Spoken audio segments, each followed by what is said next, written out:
What is going on, everybody, and welcome back to another episode of the Classic Chronicles. I hope everybody enjoyed their weekend and is ready to conquer the week that is.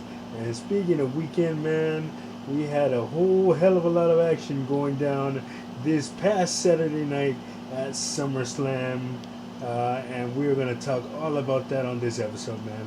So let's just get right into it, man. I guess the huge takeaway, other than there were six championship matches on the show, and five out of those six championships in his hands. But the main thing coming out of SummerSlam is the implosion of the Judgment Day, man, and we're gonna talk all about that when we get into their individual matches. First up, it was the WWE Women's Championship. Women's World Championship was being defended as Liv Morgan defended against the returning Rhea Ripley. Now, Rhea had been out of action since shortly after WrestleMania because of a shoulder injury caused by Liv Morgan when she threw I believe it was a steel chair at Rhea's shoulder and injured it during a backstage segment. And and in that time, Liv Morgan was trying to intimidate Dominic and lure him away from Rhea Ripley, but Dominic actually, on Raw, I believe 2 weeks ago, or it might have been 2 weeks ago, said that he didn't want anything to do with Liv Morgan, and he is loyal to Rhea Ripley and the Judgment Day, and that would end up playing a big part in this match that we're about to talk about. So get fast forward to SummerSlam. Rhea Ripley is dominated Liv Morgan for the early part of the match, and Liv was trying to do everything she could to avoid Rhea's power, but essentially Liv Morgan got the upper hand by popping Rhea's shoulder out of socket, the injured shoulder out of socket, and what do you call it? And Rhea, being the warrior that she is, popped it back in mid-match by ramming herself against the announce table, and to pop it back in, and then again ramming herself against the one of the ring posts to also pop it back in. It popped out twice during that match, but Rhea soldiered on. But in the end, Liv Morgan was able to pick up the win over Rhea Ripley. I think this was like her first singles loss in 2 years. Ironically, the last time that she lost a singles match was to Liv Morgan, so full circle. Liv was able to pick up the win thanks to Dominic turning on Rhea and costing her the match. But like I said, the implosion, I can't even speak correctly, of the Judgment Day would not end there. We will get to them again more later on. Next up, you had Sami Zayn defending the Intercontinental Championship against Braun Breaker.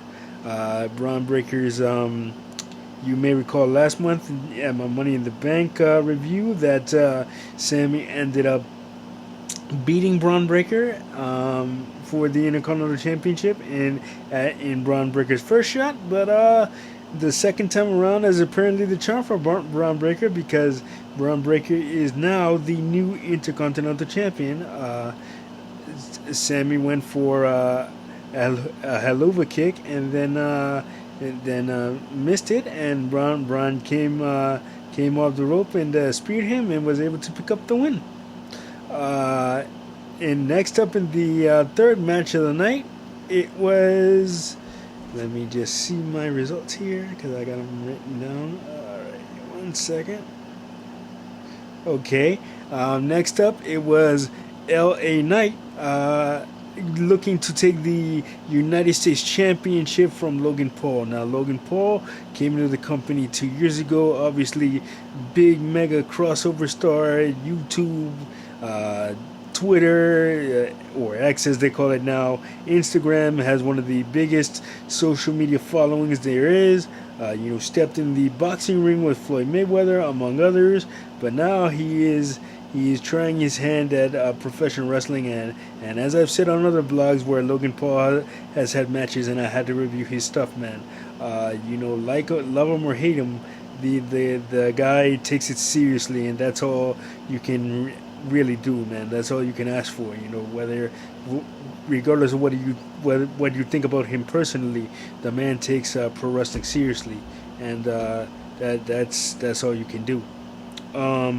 And he really took it to LA Knight. It was a great match. You have Machine Gun Kelly, and what do you have Machine Gun Kelly come out, and some of Logan Paul's other entourage. They tried to interfere in the match, but ultimately LA Knight was able to overcome all that and become the new United States champion.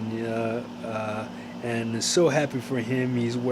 LA Knight has worked so hard for so many years, and it's cool to see him capture his first championship in WWE. Next up, it was CM Punk taking on Seth Rollins, and CM Punk taking on Drew McIntyre with guest referee Seth Rollins. So this storyline had a lot going on. I mean, CM Punk got injured by Drew McIntyre at the Royal Rumble, and then Drew comes out the next night on Raw after the Royal Rumble in January. Says I prayed for this to happen, and how he didn't want CM Punk back into the company, and after all this time, all this absence from CM Punk and all that, he didn't want it back in the company. And Seth Rollins and CM Punk, they have some real life stuff going on.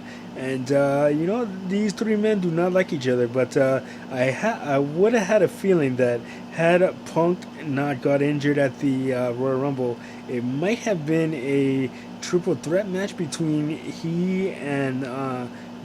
Drew McIntyre and Seth Rollins. But since Seth Rollins is hurt, and as a way to just keep him involved in the storyline, they put him as the guest referee, and Seth called it right down the middle for a time, but until he didn't, and then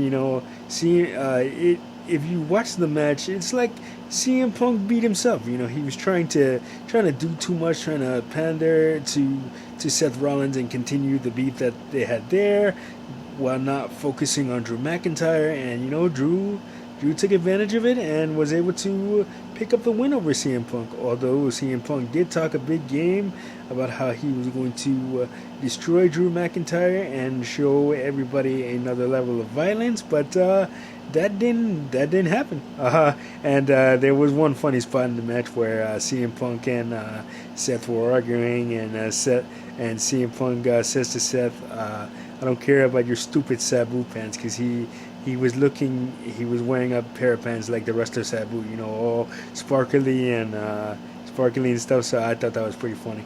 But anyway, it'll be interesting to see where the storyline goes from here. Probably when Seth Rollins gets cleared in the future, CM Punk and Seth will go one-on-one. That'll be a cool match to see. And then, all right, so the next match, getting back to the next match was the WWE Women's Championship being defended as Bayley took on the Queen of the Ring, Nia Jax, and Nia Jax actually defeated Bayley. You may recall Bayley won the title at WrestleMania, and the build up to her winning the title was great, but the title run itself, it was a bit underwhelming, I should say. But what do you call it? No, nevertheless, Nia Jax came to SummerSlam with a mission to take the women's championship from Bayley, and she did just that. Um, with a little help from Tiffany Stratton. But hey, congratulations to Nia, man. You can say what you want, but she worked hard to win the championship. You know, you can say that she's reckless and irresponsible and all the other bullshit that goes online from people that have never been in the ring. Anyway, but yeah, no, congratulations to Nia Jax. What do you call it? And then this is next up was one of the co-main events as Damian Priest defended the WWE World Heavyweight Championship against Gunther. Now, Gunther was the king of the ring, and as Triple H stated shortly after King of the Ring, that the two winners would receive title shots. The Queen and King of the Ring would receive title shots. So this was Gunther's title shot. You know, Gunther being the pure wrestler that he is against Damian Priest, you know, kind of like the brawler, street fighter type. It made for a very interesting clash of styles, and you know, Damian Priest held his own. And then you know, Damian had the match won, but you know, Finn Balor ended up turning on Damian Priest and costing him the World Heavyweight title. And Gunther is your new WWE World Heavyweight Champion. You know, it'll be interesting to see how long this reign lasts. I mean, his Intercontinental Championship reign is the longest of all time at 666 days, I believe. So it'll be interesting to see how long he holds the top championship on Raw, and where his who his next opponent is, and where the storylines go. It'll be interesting to see how that all plays out. I'm pretty sure Damien and Finn are going to have a match now, and to see, you know, to settle their differences. That'll be cool too. And then the main event of the evening was Solo Sikoa looking to take the WWE undisputed heavyweight championship from Cody Rhodes in a Bloodline Rules match. And Bloodline Rules, just in case y'all don't know, that just means anything goes. You know, no disqualification, no count out, nothing like that. And it was a typical Bloodline Rules match. Randy Orton, Kevin Owens came out to help Cody, and on Solo Sikoa's side, you had Tama Tonga and Jacob Fatu come out to help him. Jacob Fatu might have hurt himself during while executing a splash and putting Cody through the announce table. We'll have to see where that goes. I saw online over the weekend that he had a walking boot on, so Jacob Fatu, that is, had a walking boot on. That so it doesn't look too serious, and hopefully he's not out of action for an extended period of time, because he just got there, and he's such a pleasure to watch wrestle, man. Jacob Fatu, I can watch him all day. Big 350-pound dude, but moves around like he's 150 pounds. It's truly astonishing, man. And that wasn't even the biggest story of this match. The biggest story of the match was the return of the original Tribal Chief, Roman Reigns, man. So Roman came back last night at SummerSlam, like we all didn't see this coming, and helped Cody, the man who defeated him for the WWE Undisputed Heavyweight Championship at WrestleMania 40, retain his championship over Solo Sikoa. Solo Sikoa had been building himself up to be Roman's replacement in the bloodline. He's saying that Roman is weak and he's the new tribal chief, and he kind of built the new bloodline, Tonga Loa, and Jacob Fatu and himself, just wreaking havoc all over SmackDown. But the original king is back in the building, and when Paul Heyman said Paul Heyman said, like last year, I think after WrestleMania, he said that this whole Bloodline storyline is just getting started, and we're starting to see the remnants of that, because every time you think it's going to end, there's another layer added to it, and it just keeps getting better. So it's going to be interesting to see where Roman goes now with the whole bloodline, and where that leads to, and if he's gonna bring back some of the members of his original bloodline back, which were the Usos, and maybe even Sami Zayn. Who the hell knows? Let's see where that goes. But I got a feeling that it's all gonna culminate inside War Games at Survivor Series, and that's gonna be a damn war. If that happens, that's gonna be a war, because those two teams are gonna tear each other apart. Anyway, so yeah, that was SummerSlam, man. SummerSlam was a great show. 7 matches. Obviously, Triple H in his new era of running things is going for quality over quantity, as I've stated plenty of times, and it seems to be working. So yeah, if you haven't checked out SummerSlam, definitely check out the replay on Peacock anytime. And if you did see SummerSlam, let me know what your comments were, what your thoughts were. Comment down in the comments. But anyway, that is gonna do it for this episode of the Classic Chronicles. Like, subscribe, share. Don't forget to hit that notification button so you don't miss a video. And I, of course, will see you guys on the next one. Peace.